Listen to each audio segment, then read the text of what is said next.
beektan jechuudha. Ana caalallee isinit dhiyaatti. Ana caalallee isinii walitti hariiroo qabdi. Kanaafuu jechuudha asin durallee akkuma isin argitan san jechuudha waggaa tarti jechuudha. Dhibeen isii kun dhibee yookaan hadha yookaan haleessa osoo hin taane dhibee waggaa sadi duraati jechuudha. Wallahi Zaaraa hadha gaafa duraa kaameraa dura beennu san jechuudha. Zaaraa gaafa duraa kaameraa hin sodaanne taane sani hadda daqiiqaa takkaaf kaameraa afuun dhaabachuu hin dandeettu. Hiriyaa teessanitti bilbiltee ilaaluu dandeessa jechuudha. Wallahi guyyaa hadhaa kana naa bilbiltee imimmaan qabachuu dadhabe.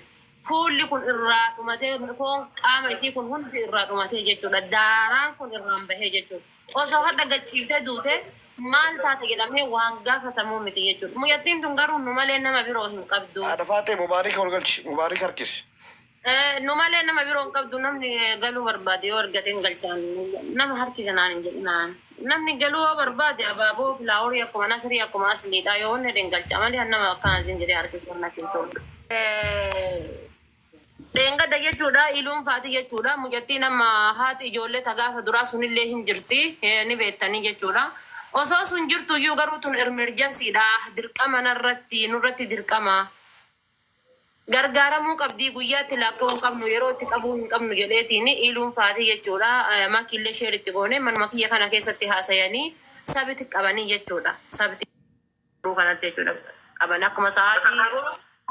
Asliin illee namoonni hundinuu yoo jechuudha warroota yookaan ana caala isiidhaanii hariiroo qabdanii waan kanarratti ana bichatti hin laalina. Asin durallee akkuma argitan gargaarsa maqaa gargaaramtee ammallee kunillee akka akkas jalaa hin taane waan dandeettaniin bira dhaabbadhaati sappoortii godhaati. Takkittii tana ijibbaata du'aa imimmaantu bu'aa jedhan sanii osoo borwaa taateetii gara nyaatti isinirraa hin dhabdu. Amma suuraa isii poosti godhuu hin ooltanii waan boru gootan san hadda godhaa fi osoo jirtu booyaa fi isinin jechuun barbaadan. Dhalli qulqulleeffatu barbaadee beektaa warra akka iluu moonlaayitii fa'aan dinne miidiyaa irratti qilleensisa dhoofsisne malee uummanni hin gargaarree birrii miiliyoona tokko jedhanii yoo herreegnu birriin 8,809 galee fi kanaaf ebaluun deeggarsisneen maqaa hin qabu beektaa qalanneen sonaa miti sonni mana keessa jedhanii. Maqaa mucattii sanaa ammallee yeroo lammaffaa finnee miidiyaa kanarratti yoo ka jedhanii deeman taate sirrii miti yoo ka qarqaaramuu barbaachisu taate dhugamatti onne irraa uummanni waadaa galu kunillee waan jiru haa godhaniif irra caalatti ammoo wama harka irratti namni kennu kana karaa kaashaappii zeeliin illee ta'ee oma jiru namni waa walii waan daddarbuuf waan qabatamaa ta'e tokko waan dhugaa jechaa siigalee dhugaa dubbatu maqaan nama dhuunfaa kun baay'ee ulfaataadha. Nama tokko qarqaarsisne jedhanii uummata hagana baay'atu kanaaf of fidanii dhufanii yoo dhugamaan qarqaarsi sun hin godhamne yoo deeggarsi namni waadaa galee qofa kadhiisu yoo ka biraan hin geenne wallahi ulfaataadha baay'ee garaa nama nyaatti. Zaara nammoo dhugaadha akkuma tettee nu waliin saahiba yeroo dheeraati. Anammoo nattu asamba sin kalooftu hagamma waa rakkatte kana natti hin dhiyaattu nallee hin dubbistu beektaa maaliif namni gariin garam ofii kanallee namatti illee himatu hin barbaadu. Siigalee saahiba dhugaa yoo nama waliin taate waan haa godhu jechuun baay'ee sitti ulfaata. Zaara amma osoo du'aa jiraatte anaan waan akkanaa rakkadhe nasri waan akkanaa naa godhi naan hin jettu guyyaa takka jechaadha. Osoo yeroo dura yeroo nagaa nama gaafatu ziyaaraa salaama taate akka gaariin nu bilbilti akka gaariin nurra naannofti aanallee hawwiillee nama gaddaaf gammachuu hedduu keessan nu waliin qabtee nu waliin dabarse. Amma immoo yeroo ofii rakkatte kanatti ammoo namatti iyyuu asin kalooftu maaliif namni waan masiin nama dubbista dhufte waan rakkattee yookiin ammoo waa barbaaddee na dubbisaartu isin jedhu itti fakkaata beektaa namni uf shakka yeroo akkanaa kana jechaadha.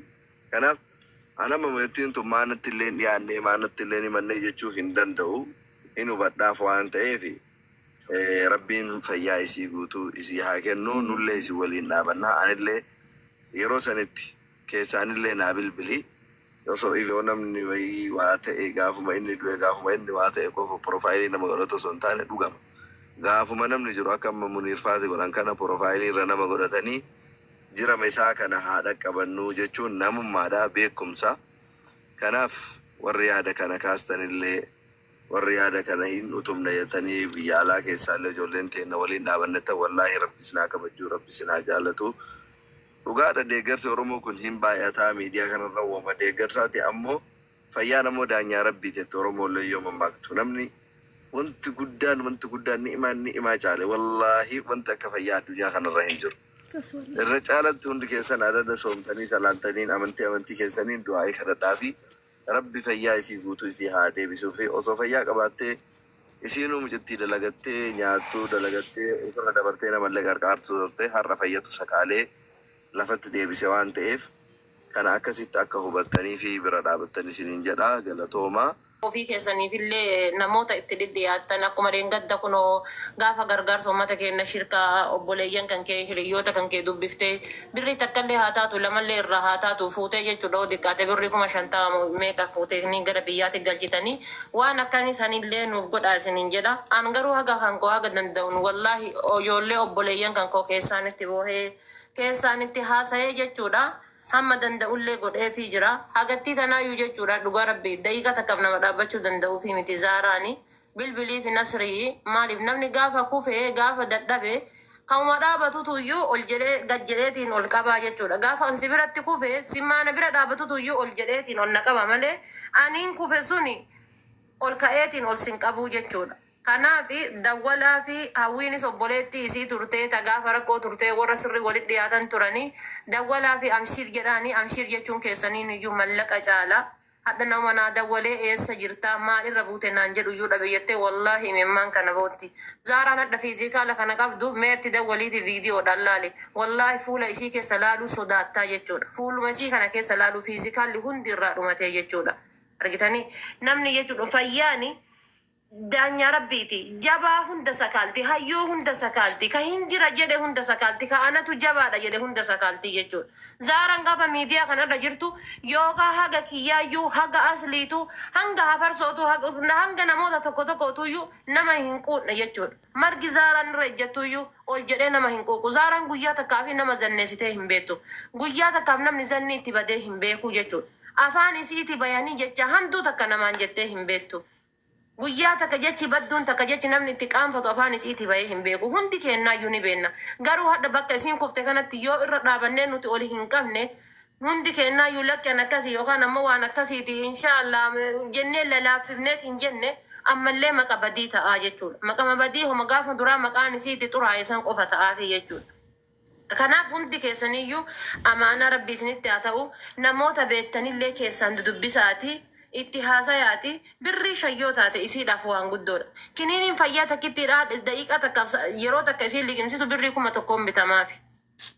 Kasanii oliinis bitamuuf jira jechuudha. Muyyayyoon tuyyoo akkasitti bira hin dhaabbanne boru gaafa isiin waa taateetiin jette asirra finneetiin bicha irraa boonnee akka haa caaluudha. Bara waggaadhaan nama du'e bichaa poostii godhu kun amma haa caalu wanni godhaafii jiran hin jiru. Awwaardii isaa jedhanii maal jedhanii yaadannoo isaa jedhanii hagas dagatanii gaafa kaanii jechuudha. Jaalalleen illee walan qafanii ta'aniiti sirbuma isaa wal affeeranii jechuudha. Argitanii akkana qofa ta'uu hin qabu haguma jirtu haa gargaarru. Wallaahi dhugaa isinin jedha Zaaraa ol bahi miidiyaa irratti naa gaafadhu naan hin jenne. Sagalee isii isin dhageessisuu danda'a keessaanillee isin erguu danda'a.